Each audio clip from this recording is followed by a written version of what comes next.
I think that last question and answer kind of demonstrates the attitude of this governor and the majorities of this legislature when it comes to the economy of New York State and how it treats its businesses and entrepreneurs in New York State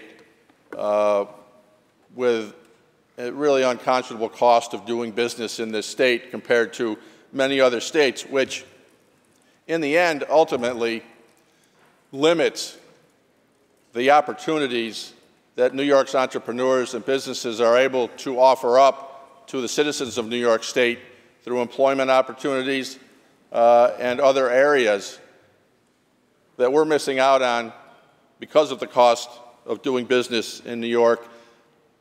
And this spending also results in making just the cost of living in New York State unaffordable, which we see with the exodus of New Yorkers from New York State every year.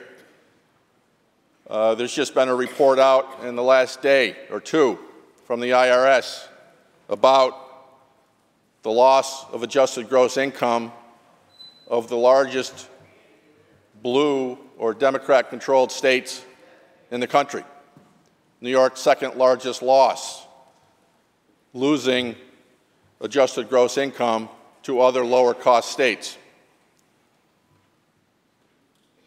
This budget that we're here to vote on today, that's not even complete.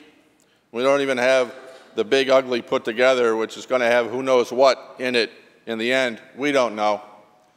Those discussions have been kept entirely in secret.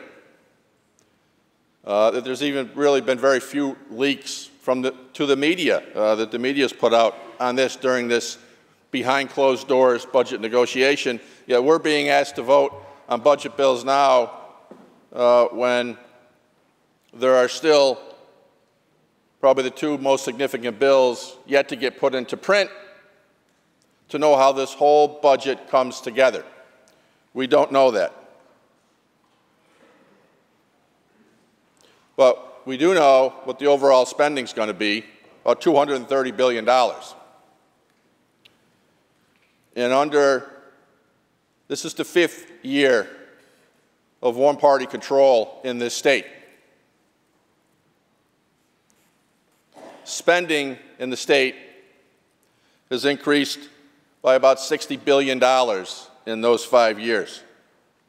A 26% increase in overall state spending in just 5 years. The costs are astronomical. The impacts to New York as a whole on the cost of affordability of living here and the cost of doing business here suffer because of that. That $60 billion increase over the past 5 years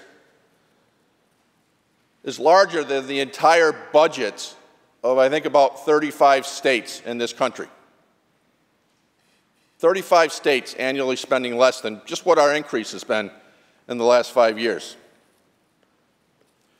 The states of Florida and Texas combined, their budgets don't exceed, and they're lower than what this budget in New York State is. Both of those states have greater population than New York State. Yet combined, their budgets don't match up to what we're spending here in New York State.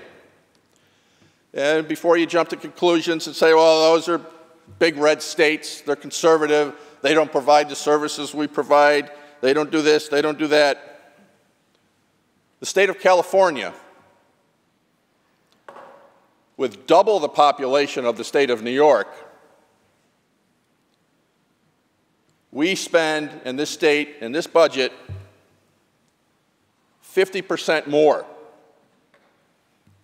than what the state of California spends in its budget, despite them having twice the population. 50% more, that's a per capita figure. 50% more per capita based on the population. California spends less than we do in New York with this budget.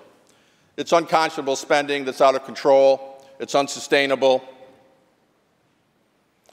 And yet here we are, the 11th hour again, being asked to vote on this budget through messages of necessity so that we didn't have the constitutionally required 3 days aging to review these bills.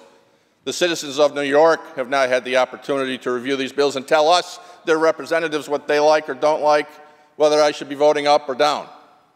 And it's not even a complete package yet. This is premature. We should be waiting till at least Wednesday of this week to be bringing these bills up to provide the minimum requisite amount of aging for these bills. It is just really, I think, an insult to the citizens of New York that you're not going to allow them the ability to review and provide feedback. Individually, the various interest groups out there, hanging in the balance on what's coming or not coming, and certainly with a $230 billion budget, there's going to be a lot of things in there that people like, including a lot of people on this side of the aisle. But overall, the amount of spending, the amount of taxing, and that impact on the cost of living in New York and the cost of doing business in New York is too much, it's unsustainable, and I'm advocating for a no vote on this budget. Thank you, Madam President.